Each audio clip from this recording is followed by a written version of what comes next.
आप सभी स्टूडेंट्स का स्किल वेव यूट्यूब चैनल में एक बार फिर से बहुत बहुत स्वागत है। स्टूडेंट्स, आज हम लोग पढ़ने चल रहे हैं वर्कशॉप कैलकुलेशन एंड साइंस की अपनी 7th क्लास, जो आप सभी आईटीआई सेकेंड ईयर स्टूडेंट्स के लिए जो कि इंजीनियरिंग ट्रेड से आईटीआई कर रहे हैं उनके लिए मोस्ट इंपॉर्टेंट क्लास है ये।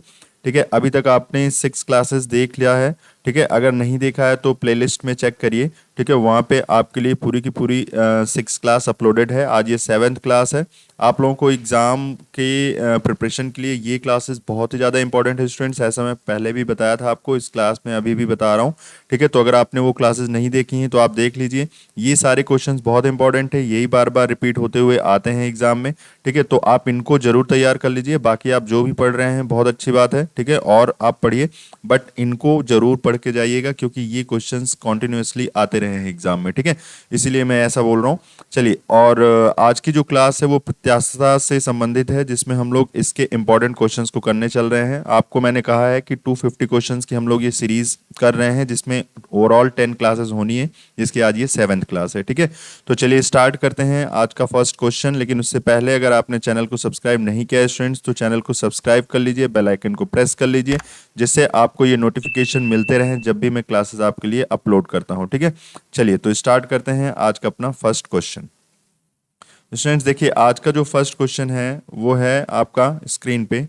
देखिए, इसको रीड करिए। इसमें ये बोला गया है कि भाई बताइए आपकी विच इज इलास्टिक मटेरियल। मतलब इसमें आपसे कहा गया है विच इज इलास्टिक मटेरियल। ठीक है, मैं हिंदी में आप लोगों के लिए बोलता हूँ। ठीक है, इसमें से कह रहे हैं कि इसमें से कौन सा पदार्थ क्या है, प्रत्यास्थ पदार्थ है। तो पहले मैं आपको समझा देता हूँ कि इलास्टिक का मतलब क्या है। ठीक है, इलास्टिक का मतलब क्या है, मतलब प्रत्यास्थता, प्रत्यास्थ होने का मतलब क्या है। ठीक है, इलास्टिसिटी वैसे इसको बोला जाता है। चलिए मैं पूरा लिखता हूं आपके लिए। ठीक है, इलास्टिसिटी का मीनिंग क्या है पहले आप ये समझ लो। तो जब भी आपको ये जानना हो या फिर कि जानकारी आपको चाहिए कि भाई ये इलास्टिसिटी होता क्या है, प्रत्यास्थता होता क्या है, तो एक तरीके की ये क्या है, प्रॉपर्टी है। ध्यान रखना, ये प्रॉपर्टी है, मीन्स ये गुण है। किसका गुण है, तो ये पदार्थों का गुण है। किसका, पदार्थों का गुण है ये। ठीक है, ये पदार्थों का क्या है, गुण है। मतलब जो भी मटेरियल्स होते हैं, ठीक, जो भी मटेरियल्स होते हैं उनकी क्या है, प्रॉपर्टी है। ठीक भाई, मान लिए। तो अगर ये प्रॉपर्टी है तो इस प्रॉपर्टी की वजह से होता क्या है, तो स्टूडेंट्स इसकी वजह से क्या होता है कि जैसे मान लीजिए आपने किसी भी मटेरियल पे, ठीक है, आपने किसी मटेरियल पे क्या किया, एक डिफॉर्मिंग फोर्स लगाया। क्या लगाया, डिफॉर्मिंग फोर्स। ये कोई नया नहीं है। ठीक है, ये फोर्स वही फोर्स है। एक तरीके से आप ये समझो कि अगर इस पे आपने बल लगाया, ठीक है, किस लिए, मटेरियल के शेप को चेंज करने के लिए। ठीक है, जैसे मान लिया आपके पास इस तरीके का कोई रॉड था। ठीक है, रॉड ही ले लेते हैं, सिंपल, आपको ज़्यादा समझ में आएगा। मान लिया आपके पास एक कोई रॉड था, मेटेलिक रॉड था स्टूडेंट्स। तो इस रॉड पे आपने क्या किया, इस रॉड पे आपने फोर्स लगा दिया। ठीक है, इस पे आपने फोर्स लगा दिया, तो रॉड में क्या आ गया कि रॉड में हल्का खिंचाव आ गया। ठीक है, क्या आ गया, खिंचाव आ गया। ठीक है, तो इस ये जो बल जिसकी वजह से आपने इसको खींचा है, इसी को हम लोग डिफॉर्मिंग फोर्स कहते हैं। अब आप समझो, इसके अंदर मतलब इस जो ये जो धातु है, हालांकि कोई जरूरी नहीं कि धातु के लिए हम बोल रहे हैं, हम लिक्विड सॉलिड गैसेस तीनों के लिए बातें करेंगे, लेकिन यहाँ पे अभी हम लोग फिलहाल मेटल्स और इन्हीं चीज़ों की बात कर रहे हैं, तो वही आपको बेहतर तरीके से समझना है। तो चलिए देखते हैं। इसमें ये बोला गया है कि भाई ये जो है फोर्स लगाने की वजह से इतना जो है डिस्प्लेस्ड हो गई, कहने का मतलब इतना और खिंच गई, इस बल के लगाने की वजह से धातु खिंच गई। लेकिन जैसे ही इस बल को रिमूव करते हैं, मतलब हटा देते हैं, अगर अगर हटा दिया जाए, हटा दें, तो क्या होगा स्टूडेंट्स कि ये वापस इसी तरीके से फिर अपने शेप को रीगेन कर लेगी, मतलब फिर से अपने शेप पे आ जाएगी। कहने का मतलब जितना ये बढ़ा हुआ था ना, जितना ये इतना देखो, ये जो बढ़ा हुआ था, ये फिर से वापस उसी प्लेस पे आ गया। तो अगर ये वापस उसी तरीके से बन जाता है, तो आप ये समझो कि ये जो धातु है उसके अंदर एक गुण है जिसका नाम क्या है, प्रत्यास्थता। क्या नाम है, प्रत्यास्थता। तो elasticity is a property of material, ठीक है, due to which it regains its shape after removing the deforming force. मतलब डिफॉर्मिंग फोर्स के मतलब इस बल के हटाने के बाद, मतलब पहले आपने बल लगाया तो ये खिंच गया, लेकिन जब आपने बल हटा दिया तो ये क्या हो गया, ये वापस उसी शेप में आ गया। तो अगर इस तरीके के शेप में वापस ये आ जाता है, ठीक है, तो आप बोलेंगे कि ये क्या है, एक इलास्टिक मटेरियल है, मतलब ये क्या है, एक प्रत्यास्थ पदार्थ है, प्रत्यास्थ पदार्थ है। जैसे सबसे सिंपल आपको मैं समझाता हूँ, जैसे आप रबर होती है, रबर, ठीक है। तो जो रबर होते हैं स्टूडेंट्स, रबर में आप देखते हो कि खींचते हो पहले तो वो खिंच जाती है, लेकिन जैसे ही आपने छोड़ दिया वापस उसी शेप में आ जाती है, ठीक है। तो इसी तरीके की जितने भी मटेरियल्स आप जानते हो वो सब इलास्टिक मटेरियल होते हैं, ठीक है। तो ये चीजें हैं आपके इलास्टिसिटी से रिलेटेड। तो अब मैं आपको बताता हूँ कि इससे रिलेटेड आपके क्वेश्चंस किस तरीके के आते हैं, ठीक है। तो इतनी चीजें आपको ध्यान में रखना है। अच्छा, आपको मैं दो तीन चीजें और बताऊंगा, लेकिन वो बीच में बताऊंगा। अभी फिलहाल इस क्वेश्चन को करते हैं, फिर बीच में और इसकी थ्योरी थोड़ी सी और बता दूंगा, जिसकी वजह से आपको क्वेश्चंस करने में बहुत आसानी हो, ठीक है। चलिए तो आइए शुरू करते हैं। तो आपको मैं बताता हूँ यहाँ पे इसका आंसर क्या है। तो 148 जो कि इसका फर्स्ट क्वेश्चन है, उसका आंसर है आपका आंसर नंबर ए, ठीक है। जो नायलॉन होता है स्टूडेंट्स, जो नायलॉन होता है वो क्या होता है, एक तरीके का प्रत्यास्थ पदार्थ होता है, ठीक है। मतलब प्रत्यास्थ पदार्थ होता है कौन, नायलॉन। अच्छा, उसके अलावा आप सोच रहे हो ये तीनों, तो स्टूडेंट्स ये तीनों इलास्टिक पदार्थ नहीं है, क्योंकि ये खिंच जाते हैं तो ये वापस उस अपने शेप पे नहीं आ पाते। बस आपको ये दिमाग लगाना है कि जो पदार्थ खींचने के बाद छोड़ दिया जाए अगर, और वापस अपने अवस्था में आ जाएं, वापस उसी तरीके के हो जाएं जैसे वो पहले थे, ठीक है। उन पे खिंचाव का असर तो पड़े, लेकिन वो वापस अपने शेप को फिर से, आकार को फिर से पालें, तो उनको हम लोग इलास्टिक मटेरियल बोलते हैं, उनको हम लोग प्रत्यास्थ पदार्थ बोलते हैं। लेकिन अगर जो वापस ना आ पाए तो वो प्रत्यास्थ पदार्थ नहीं है, वो सब प्लास्टिक होते हैं, प्लास्टिक मटेरियल्स होते हैं। अभी आगे बताता हूँ, ठीक है। तो जो यहाँ पे पॉलीस्टीरीन है, ठीक है, सेलुलाइड है या पॉलीकार्बोनेट्स है, ये सब क्या है स्टूडेंट्स, ये सब ऐसे पदार्थ हैं जिसमें अगर आप डिफॉर्मिंग फोर्स मींस बल लगाकर इसको खींचो, तो ये खींचने के बाद जिस शेप में आ गए वो उसी शेप में परमानेंट बने रह जाएंगे, ये वापस अपने शेप को रिगेन नहीं करेंगे। तो नहीं करेंगे, इसलिए ये सब क्या है, प्लास्टिक मटेरियल है। तो जो आपका आंसर है स्टूडेंट्स वो क्या है, वो आपका आंसर ए बिल्कुल सही हो जाएगा, ठीक है। तो ए आंसर बिल्कुल आपका सही हो जाएगा। चलो मैं बता देता हूँ कि ये सब क्या यूज में आते हैं, एक बार ये भी जान लो आप, ठीक है। देखो, जो ये पॉलीस्टीरीन होता है और जो सेलुलाइड होता है, सेलुलाइड तो बहुत अच्छे से आप जानते होंगे, जो फिल्म होती है ना, जो फिल्म होती है, टेप टेप देखियो, पहले पहले टाइम में, पहले जो वो आती थी, रील आती थी ना, जिसमें रिकॉर्डिंग होती थी कैसेट वगैरह के, तो उसकी जो फिल्म होती थी, जो उसकी रोल होती थी जिसपे वो रिकॉर्ड हो जाता था, वही फिल्म जो है सेलुलोज की होती थी, ठीक है। चलो, पॉलीकार्बोनेट्स और पॉलीस्टीरीन, ये क्या होता है स्टूडेंट्स, पॉलीस्टीरीन और ये सब जैसे आप देखते होगे प्लास्टिक के कुछ जैसे टॉयज आते हैं, या फिर कुछ ऐसी सामग्री जिसमें जिसमें आप देखते हो कि यूज करते हैं। कहने का मतलब ये है कि ये ऐसे पदार्थ हैं जिनका आप यूज करते हो एक नॉर्मल प्लास्टिक वगैरह जैसे उसने ना यूज करते हो, पन्नी वगैरह हो गया, या फिर कुछ बर्तन जो बनते हैं उसके लिए होते हैं, ठीक है। लेकिन नायलॉन क्या होता है, तो नायलॉन को भी जरा एक बार आप समझ लो कि नायलॉन, आपने देखा होगा कि जो नायलॉन होता है, नायलॉन की रस्सी बनती है, रोप, क्या बनती है, रोप, रस्सियां आप देखे होंगे नॉयलॉन की रस्सी बनती है। वैसे ये धागे भी होते हैं, नॉयलॉन के धागे आते हैं, रस्सी होती है, ठीक है। तो जो रस्सी होती है वो नायलॉन की होती है, ठीक है, मजबूत होती है काफी, और ये इलास्टिक नेचर की होती है, ठीक है। चलो, तो इस तरीके से आपका फर्स्ट क्वेश्चन ये समझ में आ गया होगा। आप ये भी जरूर समझ लेना, ये मैंने आपको इसीलिए बताया है जिससे आगे आने वाले क्वेश्चन इजीली आप सॉल्व कर पाओ। चलो अगला क्वेश्चन देखते हैं, क्वेश्चन नंबर 149। इसमें बोला गया है विच इज थर्मोप्लास्टिक। मैंने बोला ना कि थर्मोप्लास्टिक मटेरियल वो होते हैं जो अपने आकार को फिर से नहीं पा पाते हैं अगर उस पर बल लगा दिया जाए, तो उसी को हम लोग क्या कहते हैं, थर्मो प्लास्टिक मटेरियल बोलते हैं। अब आप इसमें चारों में समझो तो नायलॉन क्या था, नायलॉन तो था ही, जो है आपका इलास्टिक मटेरियल, मतलब ये प्रत्यास्थ पदार्थ था। रबर, रबर होती है, मैंने अभी पिछले क्वेश्चन में बताया आपको, ठीक है। उसके अलावा नियोप्रिन जो होता है, नियोप्रिन भी क्या होता है, आपका इलास्टिक होता है, ठीक है। ये सब इलास्टिक हैं। तो अगर ये सब इलास्टिक है तो एक बच्चा कौन सा, पॉलीमर, ये विनाइल पॉलीमर, विनाइल पॉलीमर क्या होता है, ये प्लास्टिक मटेरियल है। कहने का मतलब ये है कि अगर इसको आप खींच लो, ठीक है, बल लगाकर, बल लगाकर अगर खींचा जाए, ठीक है, खींचा जाए, तो जो आकार आया है, जो आकार खींचने के बाद आ गया है वही रह जाएगा, ये वापस फिर से नहीं जाएगा, ठीक है। तो इस तरीके के जो मटेरियल होते हैं, इस तरीके के जो मटेरियल हैं उनको हम लोग क्या बोलते हैं, प्लास्टिक मटेरियल बोलते हैं, ठीक है। मतलब ये वापस अपने उस फॉर्म को नहीं गेन कर पाएंगे जिससे ये फोर्स की वजह से फॉर्म चेंज कर लिए थे, मतलब आकार बदल गया था, तो आकार नहीं बदल पाएगा। प्लास्टिक मटेरियल वो हैं, थर्मोप्लास्टिक मटेरियल वो हैं जिनका आकार नहीं बदल पाता बल लगाने के बाद, है ना। बल लगाने के बाद अगर छोड़ देते हैं, बल नहीं लगाते हैं हटाने के बाद, तो क्या होता है, वो अपने आकार को नहीं पता कर पाते हैं। अगर नहीं समझ पा रहे हो मेरी बात है, मैं फिर से एक बार बोल दे रहा हूँ। जैसे आपने इस पे बल लगाया, ये खींच के यहाँ तक आ गया, और जैसे ही बल हटाया और वापस ये अपने शेप पे चला गया, तो ये है इलास्टिक मटेरियल। लेकिन अगर आपने इस पे बल लगाया और बल लगा के इसको खींच दिया और ये यहाँ तक आ गया, और अब बल हटा दिए बल, लेकिन अब ये वापस उस गेंद पे नहीं जा पा रहा, ये यहीं पे रह गया, इसको कहते हैं प्लास्टिक मटेरियल। ठीक है, तो इस तरीके से आपको समझना है। चलो अगला क्वेश्चन देखते हैं।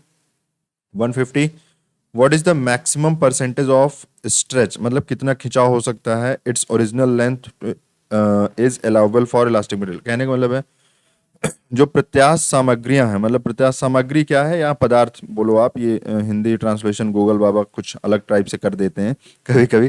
ठीक है, तो ये क्या है, पदार्थ है, आप एक समझो। ठीक है, तो जो प्रत्यास्थ पदार्थ के लिए इसकी मूल लंबाई, जो इसकी ओरिजिनल लंबाई थी, उसमें खिंचाव किया गया, तो अधिकतम कितने प्रतिशत तक स्वीकार किया जा सकता है, कितना लगभग वो झेल सकता है। तो झेलने का तो खैर सबकी अलग अलग लिमिट होती है, लेकिन अगर एक अप्रोक्सीमेटेड आप देखो सभी के लिए नियर अबाउट, तो वो 300% तक काम हो सकता है। ठीक है, 300% तक स्ट्रेच ओरिजिनल लेंथ से अलाउ की जा सकती है। याद रखना, ये आंसर आपका बिल्कुल सही है। अगला देखते हैं। What is the ratio between the change in dimension to its original dimension of the substance? इसको भी देखो ध्यान से समझना। ठीक है, कहा है कि आयाम मीन्स लंबाई, एक तरीके से लंबाई में परिवर्तन और पदार्थ की मूल आयाम, मतलब मूल लंबाई के बीच का जो अनुपात है, उसको कहते क्या है। जैसे आप समझो, मान लिया कि आपकी ये एक आयरन की रॉड थी, इसकी लंबाई थी L। ठीक है, इस पे आपने लगाया बल, क्या लगाया, इस पे लगा दिया आपने फोर्स। ठीक है, आपने दोनों तरफ से, चाहे आप दोनों तरफ से लगाओ चाहे एक तरफ से लगाओ, कोई दिक्कत नहीं है। ठीक है, तो आपने लगा दिया फोर्स। तो जब आपने लगा दिया फोर्स, तो इसकी लंबाई क्या हो गई, इसकी लंबाई बढ़ गई। ठीक है, हम एक ही तरफ से दिखा रहे हैं कि इसकी लंबाई बढ़ गई, तो ये है बढ़ी हुई लंबाई। ठीक है, तो इस तरीके से मान लिया इतनी लंबाई और इसकी बढ़ गई, तो ये हो गया मान लिया डेल्टा एल। ठीक है, किस तरीके से हम शो करते हैं बढ़ी हुई लंबाई को, डेल्टा, देखो ये डेल्टा साइन है, ये डेल्टा एल। ठीक है, मतलब ये एल था इतना और उसमें इतना और बढ़ गया। ठीक, किसकी वजह से, बल लगाने की वजह से। अभी अगर ये प्रत्यास्थ पदार्थ है, ठीक है, तो जैसे ही बल को हटा लेंगे, जैसे ही बल को हटाएंगे, वैसे ही ये अपने ओरिजिनल शेप को फिर से रिगेन कर लेगा, ये बढ़ी हुई दूरी हट जाएगी फिर से, और वापस उसी तरीके की, उसी आकार का पदार्थ ये बन जाएगा। ठीक, इनका कहना है कि आप बताओ कि आयाम में परिवर्तन, तो आयाम में परिवर्तन ये है, लंबाई में परिवर्तन ये है। ठीक है, परिवर्तन और पदार्थ के मूल आयाम क्या था, मतलब मूल लंबाई L थी, आयाम के बीच का अनुपात। ठीक है, तो ये अनुपात बन गया, तो इसको कहते क्या है, तो इसको कहते हैं स्टूडेंट्स, इसको कहते हैं स्ट्रेन। ठीक है, ध्यान रखना, इसको कहते हैं हम लोग स्ट्रेन। ठीक है, और हिंदी में क्या बोलते हैं इसको हम लोग, हिंदी में तनाव हाँ, तनाव, स्ट्रेस, एक मिनट बताता हूँ। हाँ, इसको कहते हैं स्टूडेंट्स हम लोग विकृति। ठीक है, वैसे ये जो तनाव लिखा है, ये तनाव ना लिख के आप लिखो इसको विकृति। क्या लिखोगे, विकृति। मैं बताता हूँ कैसे लिखना है। ठीक है, विकृत, विकृत, विकृत। अब देखो, इसीलिए बोलते हैं कि कभी कभी हिंदी मीनिंग ही टफ हो जाती है आपकी। विकृत का मतलब होता है स्ट्रेन। ठीक है, हालांकि देखा जाए हिंदी भाषा में तो तनाव ही है, ये एक तरीके से खिंचाव है ना, स्ट्रेन को बोलते हैं हम लोग। ठीक है, और स्ट्रेस को क्या बोलते हैं, प्रतिबल। याद रखना, प्रतिबल बोलते हैं इसको, प्रतिबल कहते हैं इसको हम लोग। ठीक है, तो स्ट्रेस स्ट्रेन, बाकी ये दोनों तो ठीक है, अलग है, उसको बताऊंगा मैं। इसको कहते हैं हम लोग विकृति, विकृति। तो ये जो स्ट्रेन है, मतलब जो आपकी जो विकृति है, विकृति है। ठीक है, तो विकृत बोला जाता है इसको, इस तरीके के रेशियो को विकृत बोलते हैं। ठीक है, तो ध्यान रखो इस चीज को, तो बी आंसर बिल्कुल आपका सही हो जाएगा। चलो अगला क्वेश्चन देखते हैं। 152, what is the unit of strain. अभी अभी जस्ट पीछे विकृति आपने पढ़ा। ठीक है, ये देखो यहाँ पे लिख के आ रहा है, गूगल बाबा की जय हो। ठीक है, विकृति। ठीक है, तो विकृत मीन्स स्ट्रेन, कभी कभी समझ जाते हैं। ठीक है, तो विकृत स्ट्रेन, स्ट्रेन को क्या मैंने बताया कि डेल्टा एल, मतलब लंबाई में परिवर्तन अपॉन अनुपाते ओरिजिनल लंबाई। तो जो ये है, अभी बताओ लंबाई की यूनिट क्या है। अगर मैं बोलूं, आप बोलो मीटर, इसकी यूनिट क्या है, आप बोलो मीटर, तो दोनों की मीटर मीटर ही, तो इसकी कोई यूनिट हो गई क्या, ये तो अनुपात हो गया, सेम ही एक ही प्रकार के भौतिक राशि का अनुपात हो गया। तो इस तरीके के जो भौतिक राशियां होती उसकी यूनिट होती, तो कोई भी यूनिट नहीं होती, तो कोई भी इकाई नहीं होगी। ठीक है, कोई इकाई नहीं होगी। समझ पा रहे हो क्यों, क्योंकि इसका भी मीटर इसका भी मीटर, मीटर मीटर कट गया, तो आंसर आ गया आपका डी। ठीक है, ध्यान रखना इस चीज को। अगला question 153, what is the ratio of change in length to the original length. फिर से वही question, change in the length, change in the length का मतलब हुआ डेल्टा एल। ठीक, अब देखो इसी क्वेश्चंस को इसी इसी फिगर के अकॉर्डिंग सब कुछ समझना है। ठीक है, अगर आप नहीं समझ पा रहे हो तो फिर से इसको चेक कर लो, फिर से देख लो। ठीक है, तो डेल्टा एल अपॉन एल इसकी बात कर रहे हैं, कह रहे हैं the ratio of change in length, कहने का मतलब लंबाई में परिवर्तन, ये हो गया, से मूल लंबाई का जो अनुपात है, मूल लंबाई का जो अनुपात उसको क्या कहते हो, विकृत कहते हो, कहते हो ना, विकृत कहते हो। अच्छा, लंबाई है क्योंकि, तो इस प्रकार की जो विकृत को हम लोग कहते हैं लीनियर, मतलब लीनियर मीन्स होता है एक स्ट्रेट, कहने का मतलब एक लाइन में, है ना भाई, लाइन में ही तो चेंज हुआ। देखो अच्छा, एक चीज और मैं बताता हूँ यहाँ पे आपको, आप सोच रहे हो कि लीनियर होगा या फिर लेटरल होगा, तो लीनियर और लेटरल का मैं आपको पहले ढंग से समझा देता हूँ। देखो मान लिया कोई रॉड थी जो यहां से ये फिक्स्ड थी, ठीक है, इस तरीके से ये फिक्स्ड है। अभी आपने क्या किया कि अभी इसका शेप कर दिया, बदल दिया आपने। ठीक है, देखो तो शेप, अगर आपने इसको फोर्स लगा के खींचा स्टूडेंट्स, तो फोर्स लगा के जब आप खींचोगे तो ये मान लिया ये चेंज होके इतना खिंच गया। सोच रहे हो ये पतला कैसे हो गया, भाई पतला तो होगा ही, इसलिए पतला हो जाएगा क्योंकि आयतन तो वही रहेगा, तो आपने इसकी लंबाई बढ़ा दिया है, तो इसका जो ये क्रॉस सेक्शनल व्यू है, जो जो इसका ये वाला जो क्षेत्रफल है ये, ठीक है, अब ये थोड़ा सा और कम हो जाएगा, अंदर हो जाएगा। ठीक है, तो क्या हुआ है, पहले देखो ओरिजिनल लंबाई एल थी, डेल्टा एल आपकी लंबाई बढ़ गई इस पदार्थ की। ठीक है, पहले जो डायमीटर था, मतलब यहाँ से लेके यहाँ तक का जो डायमीटर था, जो व्यास था, वो ज़्यादा था। ठीक है, तो व्यास आपका मान लो कैपिटल डी था। अभी व्यास क्या हो गया, अब बताओ अब व्यास क्या हो गया, तो अब व्यास हो गया कम। कैसे, अब स्मॉल डी ही मानो, क्योंकि कम हो गया ना। अब भाई आपने लंबाई बढ़ा दिया तो क्या होगा, इसका जो क्रॉस सेक्शनल सेक्शन है वो क्या हो जाएगा, कम हो जाएगा। ठीक है, तो क्षेत्रफल कम हो जाएगा। क्षेत्रफल कम कैसे होगा, क्योंकि इसका डायमीटर कम हो गया। ठीक है, समझ पा रहे हो, तो इस तरीके से ये चीजें आपको समझनी थी। तो अभी देखो, अगर मैं आपसे बोलूं कि यहाँ पे अगर मैं बोलूं कि delta delta L divided by L, तो इसको भी हम लोग स्ट्रेन ही कहते हैं, मतलब विकृत ही कहते हैं। और अगर मैं यहाँ पे बोलूँ आपसे कि यहाँ पे ये चेंज हुआ है ना, ये इतना बदल गया है, तो इसको भी अगर मैं डेल्टा डी मान लूँ इसी में, है ना, कि कैपिटल डी में चेंज हुआ, तो अगर मैं बोलूँ कि डेल्टा डी अपॉन डी, तो इसको भी हम लोग स्ट्रेन ही बोलेंगे स्टूडेंट्स, इसको भी स्ट्रेन बोलेंगे, लेकिन इस प्रकार के स्ट्रेन को हम लोग कहते हैं लेटरल स्ट्रेन। ठीक, लेकिन इस प्रकार के लिए उसको बोलते हैं हम लोग लीनियर लीनियर स्ट्रेन। ठीक है, तो एक ये स्ट्रेन है, एक ये स्ट्रेन, दोनों स्ट्रेन है, तो आंसर नंबर ए और बी में कौन सा सही हो गया, ए ऑप्शन बिल्कुल सही हो गया, मतलब जो लीनियर स्ट्रेन है वही आपका सही आंसर होगा। ठीक है, लेटरल मैंने आपको बताया कि डायमीटर वाला जो ये व्यास वाले में परिवर्तन हुआ है खींचने की वजह से, उस अगर वो पूछा जाता है आपसे तो उसको कहते हैं आप लेटरल स्ट्रेन। ठीक है, बाकी वॉल्यूमेट्रिक स्ट्रेन, पॉइजन रेशियो वो दूसरी चीज है, वो अभी आगे चल के बताता हूँ मैं। ठीक है, तो आपका आंसर ए बिल्कुल सही हो गया। ठीक है, इसीलिए देखो मैंने आपको अच्छे से बताया है स्टूडेंट्स, कि आपको समझ में आया कि ये लेटरल और लीनियर स्ट्रेन में क्यों अंतर है, क्योंकि आप कंफ्यूज हो जाओगे, यहाँ भी स्ट्रेन लिखा है यहाँ भी स्ट्रेन लिखा है, तो फिर आप दोनों में एक ही टिक मारोगे, तो टिक कौन सा करना है वो मैंने आपको अच्छे से समझा दिया। ठीक है, तो ए आंसर बिल्कुल आपका यहाँ पे सही हो गया। चलो अगला देखते हैं, question number 154, what is the ratio between the lateral strain. देखो वही आ गया।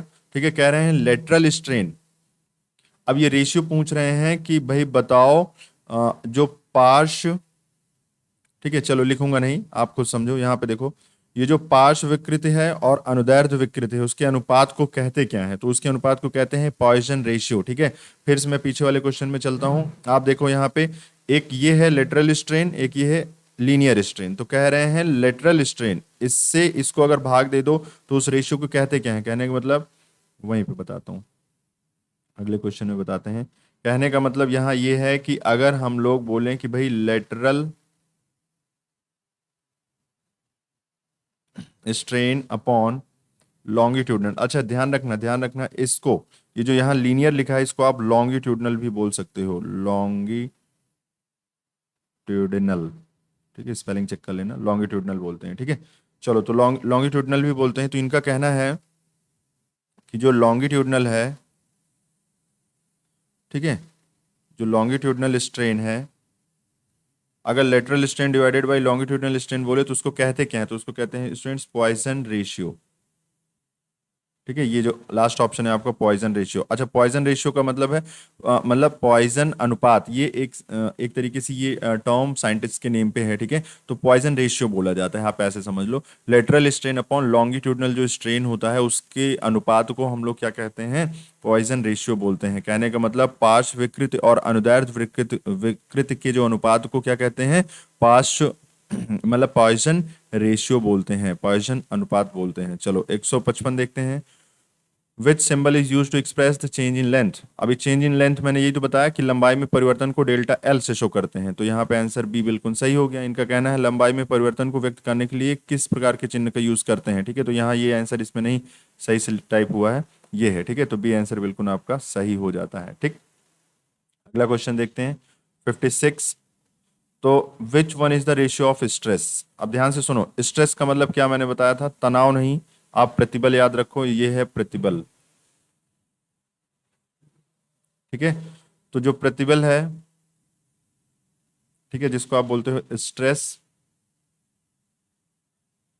ये क्या है, ये है आपका लोड, मतलब जो लोड है अपॉन पर यूनिट एरिया, तो कहने का मतलब एरिया हो जाएगा। तो ए आंसर बिल्कुल आपका सही हो गया। ध्यान रखो कि जो भैया प्रतिबल होता है वो होता है बल अनुपाते क्षेत्रफल, इस तरीके से याद रखो, क्षेत्रफल होता है। ठीक है, तो जो लोड है एक तरीके का बल ही है वो। ठीक, तो इस तरीके से आपको ध्यान रखना है कि बल अनुपाते क्षेत्रफल। अच्छा, एक चीज और आप जानते होगे, अब मैं यहीं पे आपको रिमाइंड करवाता हूं, अगर आपने फर्स्ट ईयर में या फिर अभी आपको याद हो, तो आप जो बोलते थे प्रेशर, ठीक है, याद है प्रेशर जिसको कहते थे आप दाब, तो दाब बराबर भी यही होता है भाई, दाब बराबर भी यही होता है बल अनुपाते क्षेत्रफल, होता था ना, क्षेत्रफल, बल अनुपाते क्षेत्रफल। ठीक है, तो क्या ये दोनों एक ही चीजें हैं, तो लगभग तो सिमिलर हैं, लेकिन आप एकदम बिल्कुल वही नहीं बोल सकते हो, दाब एक अलग बात होती है। ठीक है, जो बल अनुपाते क्षेत्रफल होता है, और ये वाला बल अनुपाते क्षेत्रफल जिसको हम लोग प्रतिबल बोलते हैं। ठीक है, ये deforming reforming force upon area है। ठीक है, ये particular applied force upon area है। ठीक है, तो इसमें डिफरेंस है स्टूडेंट्स, तो ये सेम चीजें नहीं है। ठीक है, याद रखना इस चीज को। ठीक है, आप अगर इंटर में होते तो मैं आपको और इसको डिटेल से बताता कि ये और वो दोनों सेम क्यों नहीं है। फिलहाल अगर यूनिट बात किया जाए तो यूनिट तो आप बोलोगे सेम है, क्योंकि बल अनुपातिक क्षेत्रफल ये भी है, बल अनुपातिक क्षेत्रफल ये है, तो जो इसका मात्रक है, जो इसकी इकाई है, वो तो सेम है मान के चलो। ठीक है भाई, क्योंकि रेशियो वही है। ठीक है, तो इकाई तो सेम है। ठीक है, अच्छा, उसके अलावा आप बताओ कि जो प्रेशर होता था वो स्केलर होता था या वेक्टर क्वांटिटी, पहले आप मुझे ये बता दो। ठीक है, तो अच्छा, तो ये आप मुझे बताओगे कमेंट सेक्शन में। ठीक है, और इसको भी बताओगे, आप प्रतिबल को भी बताओगे कि ये स्केलर है या वेक्टर क्वांटिटी है। आपके लिए ये मैं क्वेश्चन छोड़ रहा हूँ, आप इसको जो है बताओ मुझे कमेंट सेक्शन में। ठीक है, इसमें बताओ कि ये स्केलर है या वेक्टर क्वांटिटी है, आपको ये बताना है। ठीक है, कमेंट सेक्शन में बताओ,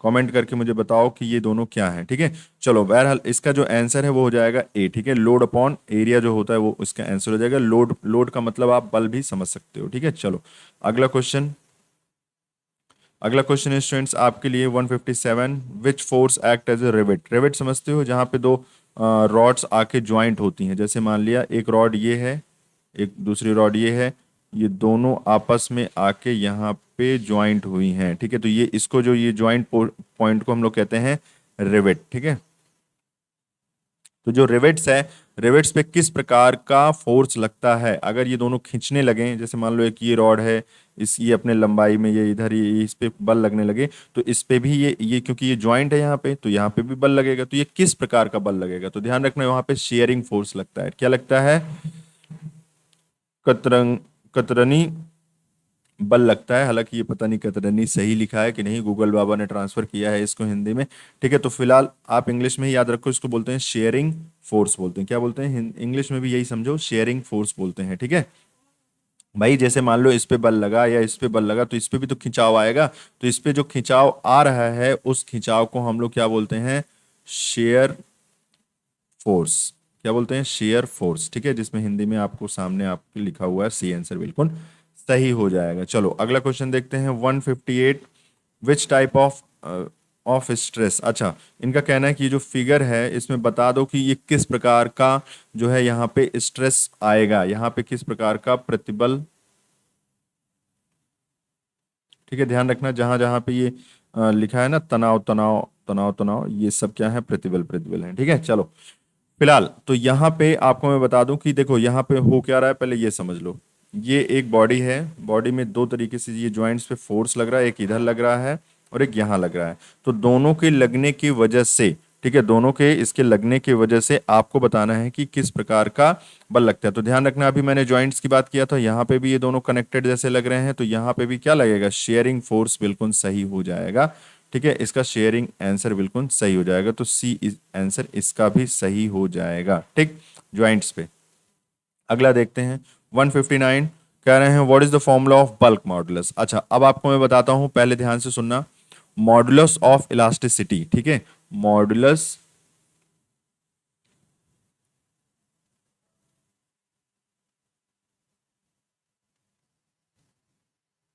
इलास्टिसिटी, मॉडुलस ऑफ इलास्टिसिटी। ठीक है, मॉडुलस ऑफ इलास्टिसिटी क्या है वो आपको समझाता हूं मैं। तो पहले आप समझो कि ये तीन प्रकार के होते हैं। एक होता है यंग मॉडुलस, एक होता है यंग मॉडुलस, ठीक है, एक होता है ये यंग मॉडुलस, दूसरा होता है आपका बल्क मॉडुलस, और तीसरा होता है आपका शेयर मॉडुलस। ठीक है, शेयर मॉडुलस, या आप इसको और भी नाम दे सकते हो, वैसे शेयर ही बोलो। ठीक है, तो शेयर मॉडुलस हो जाएगा, शेयर मॉडुलस हो जाएगा। अब सुनो ध्यान से, तो जो यंग मॉडुलस होता है, जो बल्क मॉडुलस होता है और जो शेयर मॉडुलस होता है, ये तीनों हैं तो एक तरीके से इलास्टिसिटी मॉडुलस ही, कहने का मतलब प्रत्यास्थता का रेशियो है। ठीक है, कि प्रत्यास्थता होती क्या है, तो अलग अलग पदार्थों के लिए अलग अलग नाम दे दिया गया है कि प्रत्यास्थता क्या होती है। ठीक है, तो प्रत्यास्थता में यहाँ पे तीन प्रकार की जो दिया गया है, उसमें यहाँ पे पूछा गया है what is the formula for bulk modulus. तो दूसरे वाले का आंसर आपको बताना है कि बल्क मॉडुलस क्या होता है।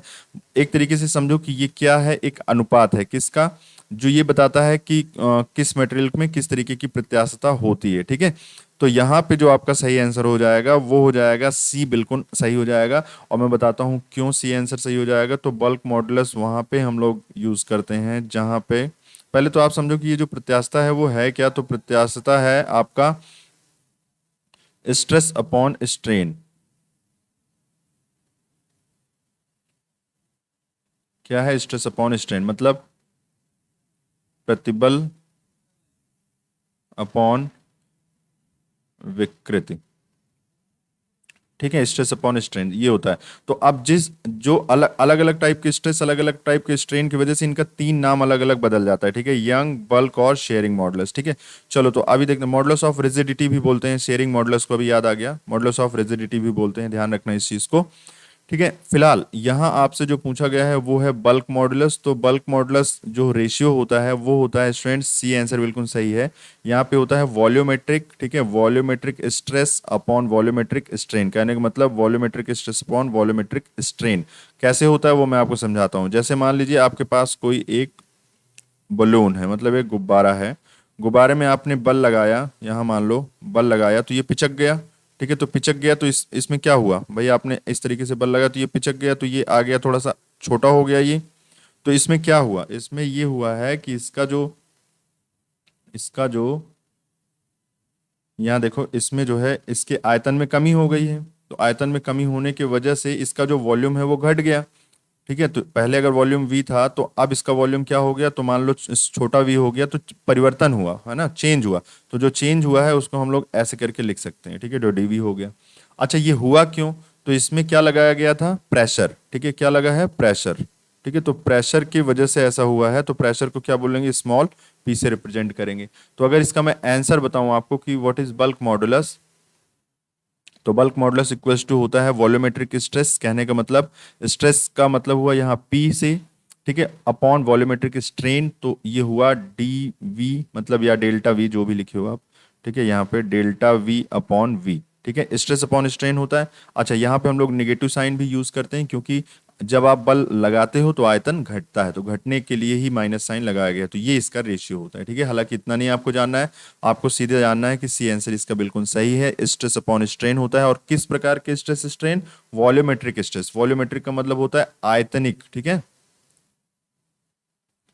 आयतनिक की बात कर रहे हैं, इसीलिए मैंने आपको ये समझाया कि देखो ये आयतन से संबंधित कुछ बातें हो रही हैं इस प्रकार से। ठीक है, तो ये हो गया आपका बल्क मॉडुलस। चलो अगला क्वेश्चन देखते हैं 160। Which law states that within elastic limit stress is directly proportional to strain.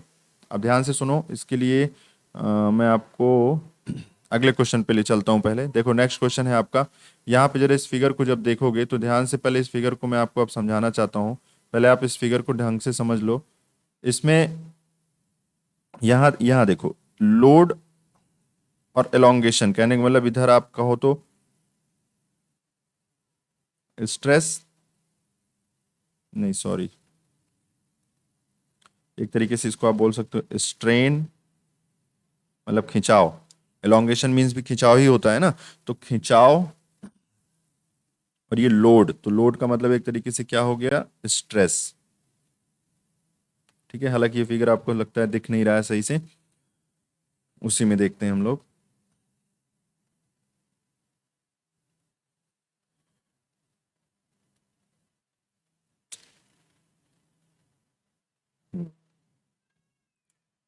इस तरीके से हम लोग बना रहे हैं, ऊपर ग्राफ बना रहे हैं स्ट्रेस स्ट्रेन में, ठीक है, विकृति और प्रतिबल में। ठीक, जब ये ग्राफ बनता है स्टूडेंट्स, तो देखो ग्राफ किस तरीके से जाता है, तो कुछ देर तक तो क्या होगा कि जैसे जैसे आप प्रतिबल बढ़ाओगे वैसे वैसे क्या होगा, विकृति भी बढ़ता चला जाएगा। कुछ देर तक विकृति भी बढ़ता जाएगा। ठीक, तो देखो ध्यान से देखना यहाँ पे, इस तरीके से सीधी लाइन एक, तो मान लिया ये पॉइंट था आपका O और ये वाला पॉइंट था A, तो यहाँ तक तो ये सीधी लाइन है। ठीक है, यहाँ तक ऐसे बढ़ रहा है, कहने का मतलब जैसे जैसे आप प्रतिबल बढ़ा रहे हो वैसे वैसे इसकी लंबाई बढ़ती जा रही है। स्ट्रेन किसी भी पदार्थ के लिए है, हम लोग बना रहे हैं ये ग्राफ, कि जैसे जैसे आप प्रतिबल लगाओगे, कि जैसे जैसे आप उस पर फोर्स लगाओगे वैसे वैसे वो लंबा होता जाएगा। तो देखो पहले इतना था, अब धीरे धीरे धीरे धीरे बढ़ रहा है। फिर क्या होता है, ये थोड़ा सा हल्का तिरछा होगा, और ऐसे करके मान लिया इस पॉइंट को हम लोग बोल दे रहे हैं B। ठीक है, फिर क्या होगा कि और थोड़ा सा हल्का सा, अच्छा अब अगर आप ये समझो कि आप बी के बराबर तक, इतने हाइट तक अगर इतना आपने प्रतिबल लगा दिया, तो आप जान लो कि अगर आप बी हटा भी दोगे, कहने का मतलब अगर अब आप बल हटा भी दोगे तब भी ये खींचता जाएगा, और खींचने की क्रिया को ऐसे करके हम लोग दिखाएंगे। ठीक है, ये मान लिया ये पॉइंट हो गया सी आपका। ठीक, तो कहने का मतलब ये है कि इस ग्राफ से आपको पता चल रहा है कि किसी भी पदार्थ पे जब आप बल लगाओगे, ठीक है, तो बल लगाने पे होगा क्या कि कुछ कुछ देर तक तो वो खींचेगा, उसके बाद अगर आप बल हटा भी देते हो तब भी उसके बाद भी वो खींचता चला जाता है। ठीक है, फिर वो नहीं रुकता। और बाद में क्या होता है कि फिर आप अगर हल्का सा प्रतिबल और लगा दिए, मतलब आप इसको उठाने लगे, तो ये फिर से एक बार ग्राफ उठेगा और इस तरीके से यहां जाके टूट जाएगा। ठीक है, इस पॉइंट को आप मान लो डी है। ठीक, तो अभी इनका कहना है कि विच लॉ स्टेट, मतलब कौन सा नियम कहता है कि प्रत्यास्थ सीमा के भीतर तनाव सीधे तनाव के समानुपाती होता है। कहने का मतलब जो स्ट्रेस है वो विकृति के समानुपाती होता है। तो अभी आपने देखा, मैंने यहाँ पे बताया कि समानुपाती होने का मतलब है कि जैसे जैसे, देखो यहाँ पे देखो, जो स्ट्रेस है, मतलब जो जो प्रतिबल है वो किसके समानुपाती होगा, स्ट्रेन के। लेकिन ये हमेशा नहीं रहेगा, ये जो कंडीशन है वो आप जान लो कि ये O से लेके A तक के लिए ही है, के लिए सही है। ठीक है, ओ से ए तक के लिए, मतलब यहां से ए तक के लिए ही ये सही है, उसके बाद ये सही नहीं है। तो इस प्रकार के जो पदार्थ के प्रॉपर्टी को कहते हैं हम लोग, मतलब कि ये प्रत्यास्थ सीमा के अंदर है। ठीक है, मतलब हालांकि प्रत्यास्थ सीमा तो बी तक होती है, ये इलास्टिक लिमिट यहाँ तक है, बी पॉइंट को हम लोग इलास्टिक लिमिट बोलते हैं। ठीक है, इलास्टिक लिमिट बोलते हैं कि बी के बाद अगर आपने थोड़ा जरा सा भी लगा दिया बल ना, तो फिर वो गया, फिर वो वापस बॉडी को शेप में नहीं आ पाएगा। लेकिन अगर बी के पहले तक आपने स्ट्रेस लगाया है, बल लगाया है उस पे, ठीक है, स्ट्रेस जब मैं बोलूँ तो आप बल समझा करो, उसको दिमाग में बल याद रखा करो कि बल लगाया, तो वो वापस लौट सकता है अभी, मतलब अपने फॉर्म, अपने आकार को फिर से पा लेगा पदार्थ। लेकिन अगर बी के बाद आपने थोड़ा सा भी, जरा सा भी लगा दिया ना, तो फिर हो गया काम खत्म, उसके बाद ये अपने आकार को नहीं बना पाएगा। ठीक है, तो एक तरीके से समझो कि इस ग्राफ में अगर इधर देखा जाए तो पदार्थ इलास्टिक है, लेकिन अगर इधर देखा जाए तो पदार्थ क्या है, प्लास्टिक है। प्लास्टिक मतलब जो वापस लौट के नहीं आएगा, और इधर वाला पोर्शन क्या है, इलास्टिक है, मतलब प्रत्यास्थ है। ठीक है, तो अभी आप समझो जो स्ट्रेस प्रोपोर्शनल टू स्ट्रेन होता है, ये एक नियम है जिसको हम लोग कहते हैं हुक्स लॉ। हुक्स लॉ से हमें ये पता चलता है कि within the limit of elastic the strain is proportional to stress, या stress is proportional to strain. ठीक है, तो बी आंसर बिल्कुल आपका सही हो जाएगा। हुक का जो नियम है, ठीक है, ये काफी गंदा हो रहा है, इसको मैं साफ करता हूं आपके लिए पहले।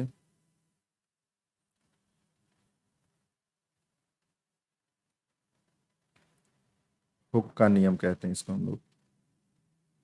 ठीक है, हुक का नियम बोलते हैं। चलो आगे देखते हैं, क्वेश्चन नंबर 161। ठीक है, तो 161 में बोला गया है what is the name of the point C. अब आप ध्यान से देखो, यहाँ पे सी पॉइंट, यहाँ पे ये लिखा हुआ है, अगर आपको नहीं दिख रहा है, फिगर छोटा है थोड़ा सा, मैंने अभी इसीलिए ये ग्राफ आपको पहले वाले क्वेश्चन बता दिया। देखो ये पॉइंट ए था, ये पॉइंट बी है, ये है पॉइंट आपका सी, ये वाला पॉइंट सी है। अच्छा स्टूडेंट्स याद रखना, इसको कहते हैं उपज बिंदु, इसको कहते हैं उपज बिंदु। ठीक है, इसको क्या कहते हैं, येल्ड पॉइंट बोलते हैं, इसको ध्यान रखना। ठीक है, हिंदी में मान लो ये कुछ गलत यहाँ पे लिखा हो तो आप ध्यान रखना कि ये क्या है, उपज बिंदु। ठीक है, ये येल्ड पॉइंट है। ठीक है, सी येल्ड पॉइंट होता है। अच्छा मैं ये भी बता दूं कि ये पॉइंट है क्या। एक्चुअल में इस पॉइंट के बाद अगर आपने जरा सा भी बल लगाया तो अब ये टूटेगा। कहने का मतलब ये अब ये टूटने जा रहा है। अब इसमें ऐसी ताकत नहीं रह गई है कि ये अपने को बचा पाए, और धीरे धीरे धीरे धीरे ये पॉइंट ए पे आके जिसको मैंने डी बना दिया था अभी जस्ट उसके पहले। ठीक है, तो पॉइंट यहाँ यहाँ मान लो ये क्या लिखा है पता नहीं। ठीक है, फिलहाल इस पॉइंट पे आके क्या हो जाएगा, ब्रेक डाउन हो जाएगा, क्या हो जाएगा, टूट जाएगा।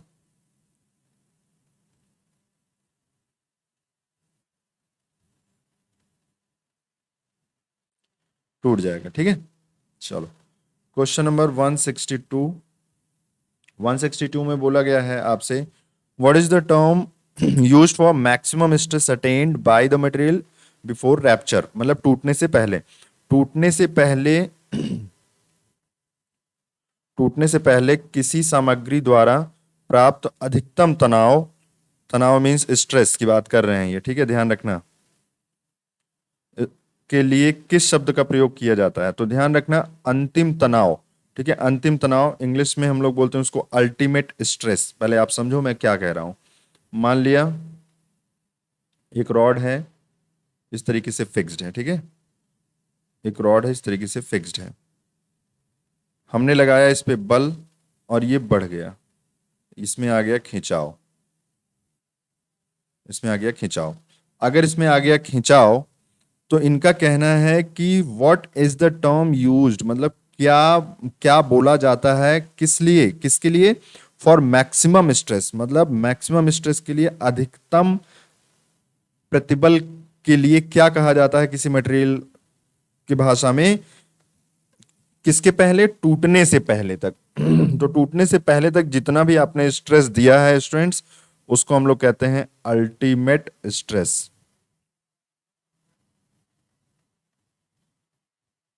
अल्टीमेट स्ट्रेस बोलते हैं। ठीक है, ध्यान रखना अंतिम तनाव ये है। ठीक है, अधिकतम तनाव, एक तरीके से अंतिम मत बोलो, अधिकतम बोलते हैं इसको हम लोग। अधिकतम प्रतिबल, ये तनाव नहीं है, ये सब प्रतिबल है, ठीक है, अधिकतम प्रतिबल, ठीक। चलो ध्यान रखो इस बात को। आगे देखते हैं, what is the ratio between ultimate stress to working stress. ध्यान से सुनो, अल्टीमेट स्ट्रेस तो वो है जो टूटने की कहानी की बात कर रहे हैं, मतलब इतना बल लगा दो कि टूट जाए, और इतना बल लगा दो कि वो किस में रहे, अपने लिमिट में रहे। किस में? लिमिट में रहने का मतलब है वापस अपने आकार को फिर से रिगेन कर ले। अगर ये बढ़ा भी है, ये बढ़ा भी है, मतलब इतना बल लगाओ कि ये बढ़ा तो, लेकिन छोड़ने के बाद ये वापस रिगेन कर ले, उसको हम लोग कहते हैं वर्किंग स्ट्रेस। कहने का मतलब एक कार्यकारी प्रतिबल, और एक होता है वो जब टूटने के लिए आप बहुत ज़्यादा बल लगा दो, ठीक है, बहुत ज़्यादा स्ट्रेस दे दो, तो क्या होगा, ये टूट जाएगा। तो इसके अनुपात को कहते क्या है, ठीक है स्टूडेंट्स, तो इसके अनुपात को हम लोग कहते हैं फैक्टर ऑफ सेफ्टी, ठीक है, सुरक्षा अनुपात, सुरक्षा का कारक एक तरीके से कह लो, हाँ, फैक्टर ऑफ सेफ्टी, मतलब सी आंसर बिल्कुल आपका सही हो जाएगा, फैक्टर ऑफ सेफ्टी, ठीक। तो फैक्टर ऑफ सेफ्टी क्या होता है एक्चुअल में? It is the ratio between ultimate stress upon working stress, ठीक है। चलो तो ये ध्यान रखो आप। अगला क्वेश्चन देखते हैं 164, what is the ratio of ultimate load to the area. अब ध्यान से सुनो, अल्टीमेट लोड जो जो अभी आपको बोला गया था ना कि व्हाट इज अल्टीमेट स्ट्रेस, तो अल्टीमेट स्ट्रेस का फॉर्मूला होता है आपका, मतलब जो अधिकतम विकृति का जो फॉर्मूला है वो होता है अधिकतम लोड, मतलब लोड ही बोल दो, अधिकतम लोड अपॉन क्षेत्रफल।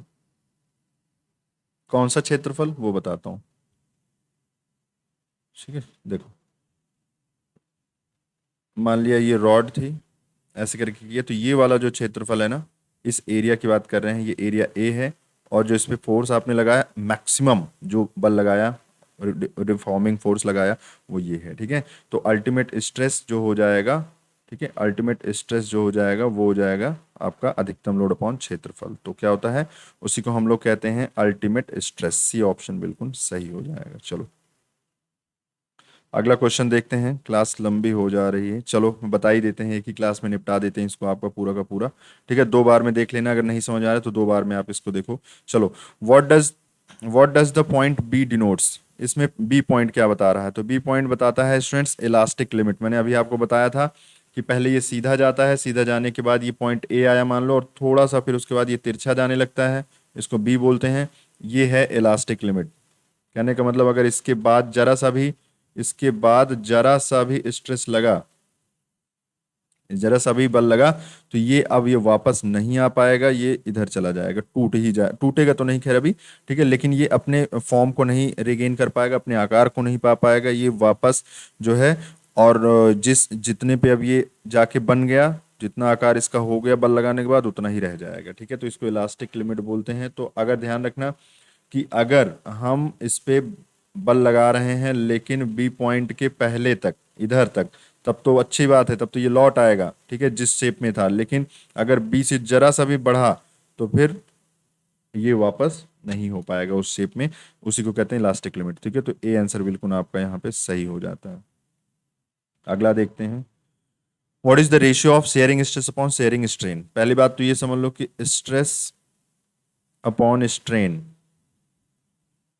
ठीक है, कहने का मतलब है प्रतिबल अपॉन विकृति का जो अनुपात है, उसको हम लोग कहते क्या है। तो पहले तो आप यही समझ लो, ठीक है, तो उसको स्टूडेंट्स हम लोग कहते हैं आपका मॉडुलस ऑफ रिजिडिटी। कहने का मतलब एक तरीके से ये प्रत्यास्थता है, ठीक है, प्रत्यास्थता, इलास्टिसिटी है, तो ये प्रत्यास्थता है, प्रत्यास्थता,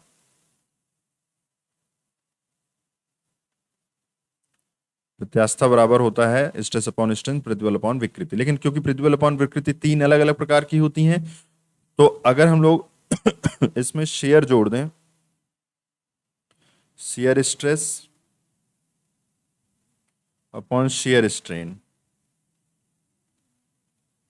ठीक है, शेयर स्ट्रेन, तो इसको हम लोग कहते हैं मॉडुलस ऑफ रिजिडिटी। ध्यान रखना, मॉडुलस ऑफ रिजिडिटी, ठीक, कठोरता का मॉडुलस, ठीक है, modulus of rigidity, B answer बिल्कुल आपका सही हो जाता है। चलो अगला देखते हैं 167। देखो मैंने आपको ये सब समझा दिया है पिछले पीछे अभी जस्ट, इसीलिए अब बार बार मैं उसको लिख नहीं रहा हूँ, ठीक है।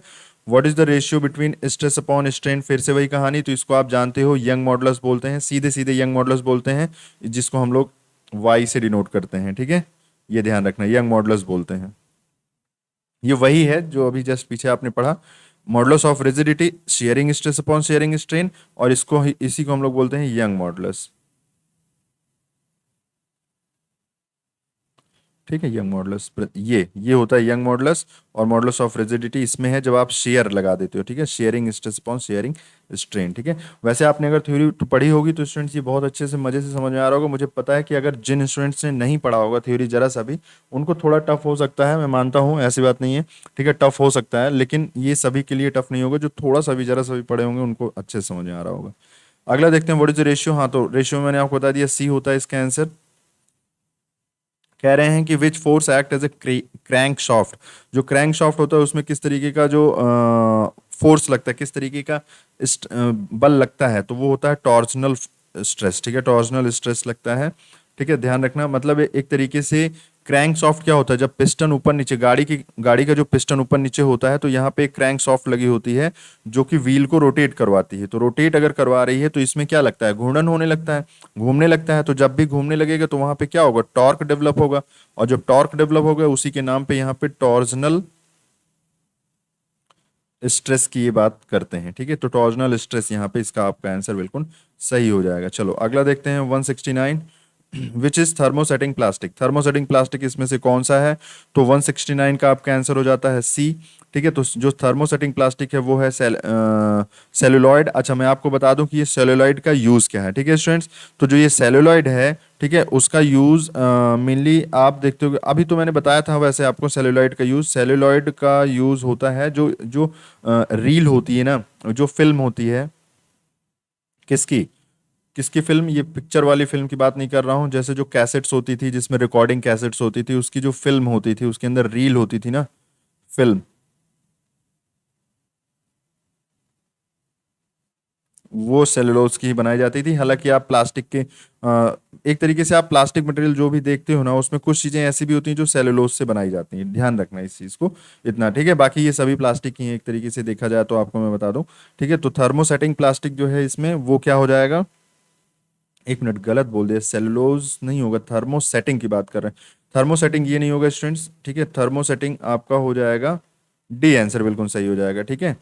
मेलामाइन रेसिन होता है, ठीक है, मेलामाइन रेसिन जो होता है वो थर्मोसेटिंग प्लास्टिक होती है। अच्छा मैं आपको बता दूं, जैसे जो कप वगैरह होते हैं ना, कप प्लेट और इस तरह जो प्लास्टिक के आपने देखे होंगे घर में यूज करते हैं, वो एक्चुअल में मेलामाइन रेसिन्स के ही बने होते हैं, ठीक है। तो ध्यान रखना मेलामाइन रेसिन होता है, ठीक है, वो गलती से सेलुलोज हो गया, वो दूसरी चीज थी, ठीक है। तो ध्यान रखना मेलामाइन रेसिन्स होते हैं, ठीक है। तो वो थर्मो सेटिंग प्लास्टिक होती है, ठीक है, गर्मा के अलग अलग शेप देते हैं हम लोग उसको।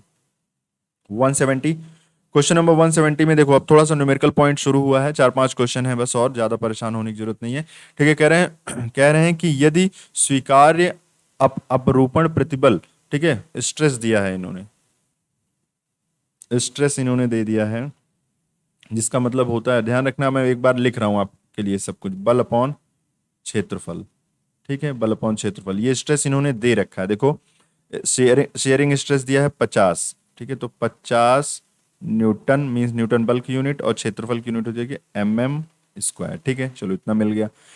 What force will be required, मतलब कितना बल जरूरत पड़ेगी, ठीक है, टू पंच ए होल, मतलब एक होल पंच कर रहे हैं हम लोग, होल मतलब इस पे एक होल बनाने की कोशिश कर रहे हैं, ठीक है। ये प्लेट है, मान लो मेटल प्लेट है, ठीक है, एक धातु की प्लेट है, ठीक है, ये धातु की एक प्लेट है। इस प्लेट पे हम क्या कर रहे हैं, पंचिंग कर रहे हैं, मतलब एक तरीके से होल बनाने जा रहे हैं, होल ऑफ 10 mm डायमीटर। यहाँ इसके अंदर एक होल बनाना है जिसका डायमीटर कितना है स्टूडेंट्स, जिसका जो व्यास है वो कितना है, 10 है, ठीक है, 10 mm जो इसका है वो व्यास है, ठीक, मान लिए। इन ए 1 mm थिक प्लेट, इसकी जो मोटाई है, इस प्लेट की जो मोटाई है वो कितनी है, वो है 1 mm, ठीक है। If the allowable sharing stresses इतना गिवन है, पाई की वैल्यू भी इन्होंने दे रखा है, तो इतनी चीजें आपको दिया है। पहले आप समझो निकालना क्या है। स्टूडेंट निकालना था आपको फोर्स, और फोर्स यहाँ पे लिखा हुआ है, तो बल आपको निकालना है, आपको स्ट्रेस दिया है। अगर आपको क्षेत्रफल मिल जाए तो क्या आप निकाल लोगे? देखो ध्यान से सुनना मेरी बात, ध्यान से सुनना, ये सब चीजें तो जो दिया है वो अच्छी बात है। अगर अगर ये डायमीटर दिया है, देखो ये व्यास दिया है, अगर ये व्यास दिया है स्टूडेंट्स, तो क्या आप इसका क्षेत्रफल नहीं निकाल पाओगे कि कितना क्षेत्रफल होगा? निकाल लोगे भाई। क्षेत्रफल कैसे निकलेगा? क्षेत्रफल होता है पाई आर स्क्वायर। ठीक है, पाई आर स्क्वायर कैसे? पाई आर स्क्वायर, अगर सर्किल बन रहा है, अगर अगर वृत्त बन रहा है तो पाई आर स्क्वायर होगा। तो जरा बताओ इसका क्षेत्रफल क्या हुआ? तो इसका क्षेत्रफल अगर हम ए मान लें तो क्षेत्रफल हो जाएगा पाई मीन्स 22/7 आर स्क्वायर। तो आर कितना होगा? अगर ये 10 है तो आर हो जाएगा 5, तो हो जाएगा 5 में है, तो में है तो 10⁻³ कर दोगे तो मीटर में बदल जाएगा। तो 5 × 10⁻³ का स्क्वायर, देखो यहाँ स्क्वायर लगा था तो स्क्वायर, ठीक है, घाते 2। अब जब आप इसको सॉल्व करोगे, ठीक है, तो आपका एरिया यहाँ पे पता चल जाएगा। ठीक भाई, मान लिए अगर एरिया पता चल गया तो क्या आप बल नहीं निकाल पाओगे? यहां से अगर ऊपर वाले फॉर्मूले से आप देखो तो यहाँ पे हो जाएगा बल बराबर 50 गुणे, अच्छा एक काम करो, यहाँ इसको में ही पड़ा रहने दो, मुझे लगता है, या कर लो में ही पड़ा रहने दो आप, सीधे सीधे 5 का, क्योंकि यहाँ में ऑलरेडी ये दिया था पर स्क्वायर में, तो आपका में ही पड़ा रहने दो। तो ये हो जाएगा 5 22/7, ठीक है, 22/7 और आर स्क्वायर, तो मतलब हो गया 5 का स्क्वायर। ठीक, तो 5 का स्क्वायर तो हो गया ये 22/7 गुणे 25, ठीक है। तो इतना एरिया यहाँ मल्टीप्लाई कर दो, तो ये हो जाएगा 22/7, क्योंकि क्षेत्रफल से गुणा करना था ना यहाँ पे, तो क्षेत्रफल से गुणा करो इंटू 25। तो इसको जब आप सॉल्व करोगे तो स्टूडेंट्स इसका जो आंसर आने वाला है आप सॉल्व कर लेना, आपको पता चल जाएगा, इसका सी आंसर बिल्कुल सही हो जाएगा।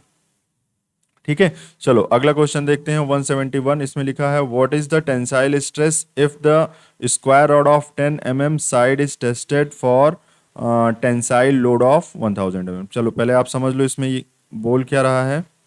इनका कहना है कि एक रॉड है, ठीक है, एक रॉड पे, जिसकी रॉड की लंबाई क्या है? लंबाई नहीं दिया है, ठीक है, इसमें 1000 kg के लोड से, ठीक है, ये लोड है एक तरीके से इसका, ठीक है, इतने लोड से ये नीचे की तरफ खींच रहा है। तो अगर ये खींच रहा है तो इसकी लंबाई क्या होगी? इसकी लंबाई बढ़ जाएगी। तो इसकी अगर लंबाई बढ़ जाएगी तो इन्होंने कहा है कि जो इसकी ओरिजिनल लंबाई थी वो थी कितनी?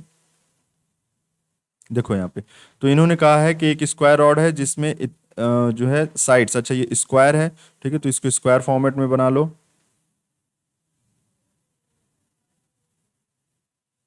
ठीक है, जिसकी एक साइड कितनी है?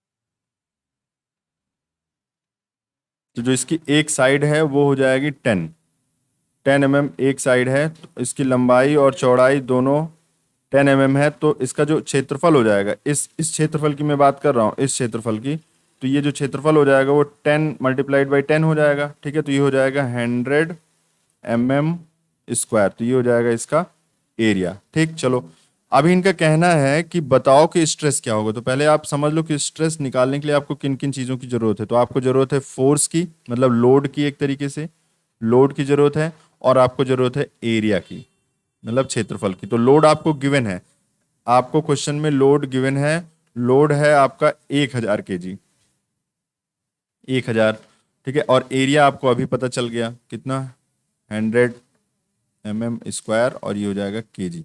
तो अगर आपने आंसर देखा, इसको कट किया तो ये हो जाएगा 10 kg/mm स्क्वायर। तो क्या आंसर मिल रहा है? बिल्कुल, तो इसमें बी आंसर बिल्कुल सही हो जाएगा। चलो अगला क्वेश्चन देखते हैं 172।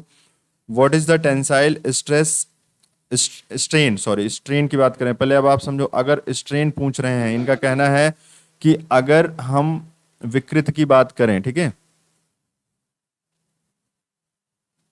अगर हम विकृति बात करें, स्ट्रेन बात करें, तो स्ट्रेन होता क्या?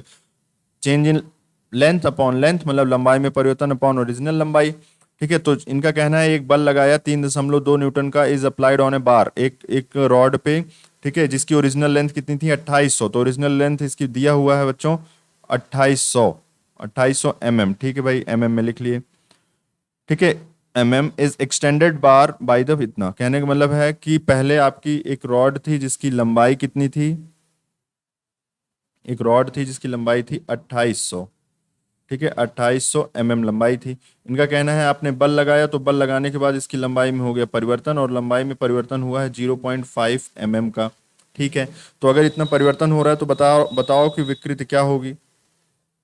तो विकृति हो जाएगी 0.5 mm लंबाई में परिवर्तन अपॉन ओरिजिनल लंबाई 2800 mm।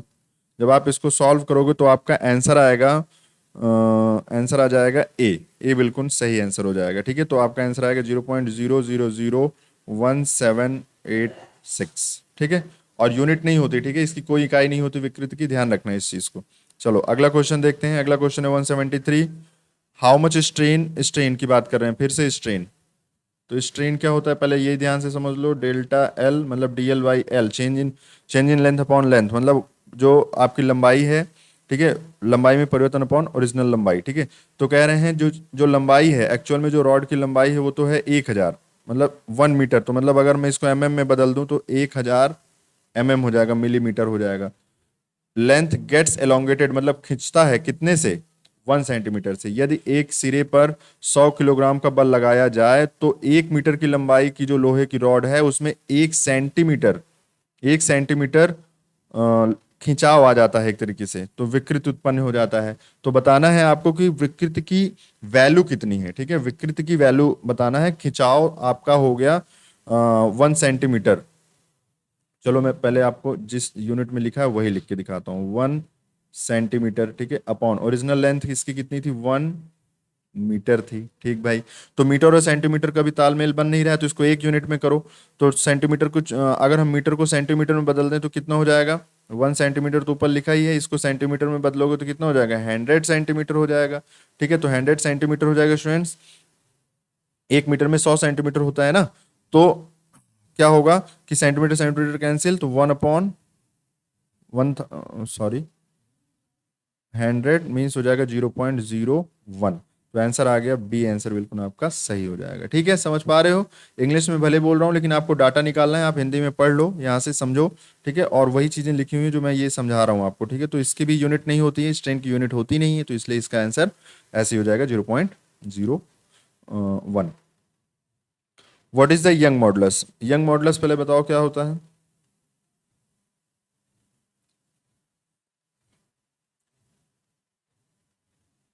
Stress upon strain,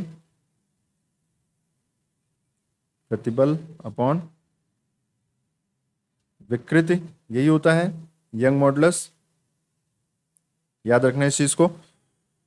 if a wire of 2 meter long, लंबाई वायर की दी हुई है, एक तार की लंबाई दी हुई है, कह रहे हैं कि 2 मीटर लंबी है, कितना भाई, 2 मीटर लंबी है तार, चलो मान लिए, ठीक है। 0.8 mm square of cross section, मतलब जो इसका क्रॉस सेक्शनल एरिया है ये वाला, ये है आपका 0.8 mm स्क्वायर, मतलब ये आपको क्या दिया है, एरिया दिया है।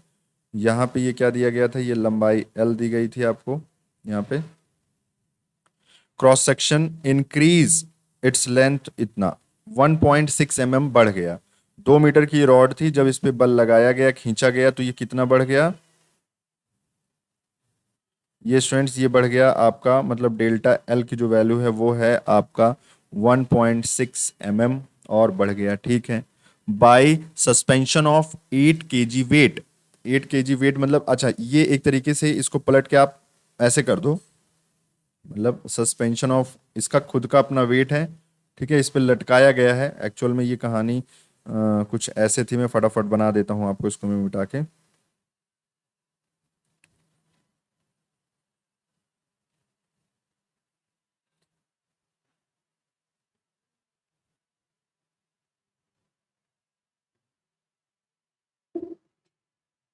ठीक है, थोड़ा सा आपको ये टफ लग रहा होगा मुझे पता है, ठीक है, क्यों, क्योंकि ये जो है ना ज़्यादातर स्टूडेंट्स को समझ में नहीं आता है, इसलिए नहीं समझ में आता। ऐसा नहीं कि मैं समझा नहीं रहा हूँ, मैं आपको समझा रहा हूँ स्टूडेंट्स, लेकिन यहाँ पे आपको क्या है ना कि इसकी थ्योरी पहले आपको अच्छे से पढ़नी होगी। विदाउट थ्योरी इसमें मज़ा नहीं आएगी उतनी अच्छे से, आपको समझने में ये इतना इजी टॉपिक नहीं है। ठीक है, ये डेल्टा एल हो गया। इसका जो क्रॉस सेक्शनल एरिया था, ठीक है, क्रॉस सेक्शनल एरिया था ए, वो था आपका 0.8 mm²। कह रहे हैं कि एक वेट इसके नीचे लटकाया गया था, एक वेट, इसको खींचने के लिए एक वेट लटकाया गया था, ठीक है, जो 8 kg का है। इतनी चीज ये आपको दिया हुआ है। ठीक है, अब आपसे पूछ रहे हैं कि बताओ यंग मॉडुलस क्या होगा। तो भाई आपको स्ट्रेस अपॉन स्ट्रेन पता करना है, तो स्ट्रेन तो पता चल जाएगा। क्यों स्ट्रेन पता चल जाएगा? क्योंकि स्ट्रेन आपको दिया गया है। जैसे स्ट्रेन में बोलूं कि बताओ स्ट्रेन कितना है, तो स्ट्रेन तो आप निकालोगे डेल्टा एल बाई एल से। तो डेल्टा एल की वैल्यू आपको मालूम है 1.6 mm, और एल की वैल्यू भी आपको पता है 2 मीटर। ठीक है, तो चलो मान लो ये तो आप कैलकुलेट कर लोगे। स्ट्रेस कैसे कैलकुलेट करोगे, मतलब प्रतिबल कैसे निकालोगे? क्योंकि जब तक प्रतिबल आएगा नहीं तब तक आप यंग मॉडुलस निकाल नहीं पाओगे। तो देखो प्रतिबल ऐसे निकालते हैं। तो जो प्रतिबल हो जाएगा वो हो जाएगा लोड अपॉन एरिया। जानते भी हो आप, इसको बता चुका हूं जस्ट पीछे वाले क्वेश्चंस में। तो लोड तो यहाँ पे 8 kg है, 8 kg लोड है, और एरिया कितना है? तो एरिया आपका गिवन है 0.8 mm²। ठीक, तो देखो यहाँ पे आपको प्रतिबल पता चल गया, स्ट्रेस पता चल गया, ठीक है, मतलब प्रतिबल हो गया, यहाँ स्ट्रेन पता चल गया। जब आप इसको सॉल्व करोगे तो आपका आंसर आ जाएगा स्टूडेंट्स, आंसर नंबर डी। ये सॉल्व करना और ये मुझे आप आंसर बताना। कैसे बताओगे? 174 का ऑप्शन बताना है आपको कि कौन सा सही होगा। इसको सॉल्व करना, आंसर बता देना। ठीक है, हालांकि आंसर मैंने खुद ही बता दिया है आपको। ठीक है, 12,500 kg पर mm² होगा इसका आंसर। ठीक है, चलो आगे देखते हैं 175। बस एक क्वेश्चन और है, डरना मत। ठीक है, कर लो इसको भी। ठीक है, व्हाट इज द से आसान सा क्वेश्चन है। देखो कह रही है सेफ्टी फैक्टर बताओ। पहले आपको मैं बताता हूँ कि सेफ्टी फैक्टर होता क्या था सुरक्षा, जो आपको निकालना था सुरक्षा कारक।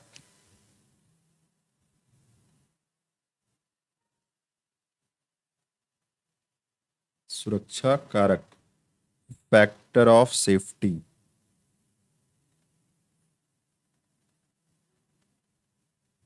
ठीक है, फैक्टर ऑफ सेफ्टी होता क्या था? ये होता था ultimate stress upon working stress. ठीक है, ये होता था। तो क्या आपको ये गिवन है? तो चलो देखते हैं। What is the safe stress? Safe stress पूछा जा रहा है आपसे, कितना होगा? If the ultimate stress of material is 35। तो अल्टीमेट स्ट्रेस दिया है भाई 35 kg पर mm²। ठीक है, पर mm²। और सेफ्टी फैक्टर भी दिया है आपको। तो सेफ्टी फैक्टर भी आपको कितना दिया है? 5 दिया है। तो बताना है आपको कि बताओ वर्किंग स्ट्रेस कितनी होगी, कार्यकारी प्रतिबल कितना होगा। तो अब यहां से वर्किंग स्ट्रेस निकालना तो बाएं हाथ का खेल है। वर्किंग स्ट्रेस इधर कर दो, 5 को नीचे कर दो, तो हो जाएगा 35 divided by 5, that is equals to 7। तो 7 is the correct one answer, D is the correct answer. ठीक है, चलो अगला क्वेश्चन देखते हैं। इसमें ये लास्ट में आपसे पूछ रहे हैं विच टाइप ऑफ स्ट्रेस। ये जो फिगर आपको ये गिवन है, इसमें बताओ कि ये किस तरीके का जो है तनाव नहीं, ये है प्रतिबल। ठीक है, तो किस तरीके का ये प्रतिबल है? तो ध्यान से समझ लो, इसको कंप्रेसिव स्ट्रेस बोलते हैं। ठीक है, कैसे कि अगर कोई एक रॉड है, एक कोई रॉड है, इसको आप अंदर की तरफ दबा रहे हो, तो क्या हो रहा है? कंप्रेस हो रहा है, इसमें अंदर की तरफ जो है दबाव लग रहा है। ठीक है, तो इस तरीके की प्रतिबल को हम लोग बोलते हैं कॉम्प्रेसिव स्ट्रेस। ठीक है, कॉम्प्रेसिव स्ट्रेस बोलते हैं, ध्यान रखना। कंप्रेसिव स्ट्रेस को हिंदी में बोलते हैं संपीड़न प्रतिबल। संपीड़न प्रतिबल आपका सही आंसर हो जाएगा। तो उम्मीद करते हैं आपको समझ में आएगा स्टूडेंट्स। ठीक है, थका दिए आपको, बिल्कुल समझ आ रहा है मुझे भी। ठीक है, लेकिन लेकिन आपको ये एक ही क्लास में मैंने सब कुछ बता दिया, प्रत्याशा से रिलेटेड पूरे की पूरी थ्योरी। अगर आपको नहीं ये एक बार में समझ आ रहा है, आप फिर से देख लीजिए, या फिर आप इसको 2 बार में देख लीजिए, याद कर लीजिए। इसके क्वेश्चंस आते हैं एग्जाम में, लगातार आते रहे हैं। ठीक है, तो इसको आप बिल्कुल से पढ़ लीजिए। ठीक है, चलिए, तो अच्छे से पढ़ते रहिए मन से, और मिलते हैं नेक्स्ट क्लास में आपको। ठीक है, तो 8th क्लास जो होगी आपकी वो होगी, देखते हैं कौन सी होगी। ठीक है, आगे देखते हैं उसको, इसको आप रेडी कर लीजिए, तैयार कर लीजिए। ठीक है।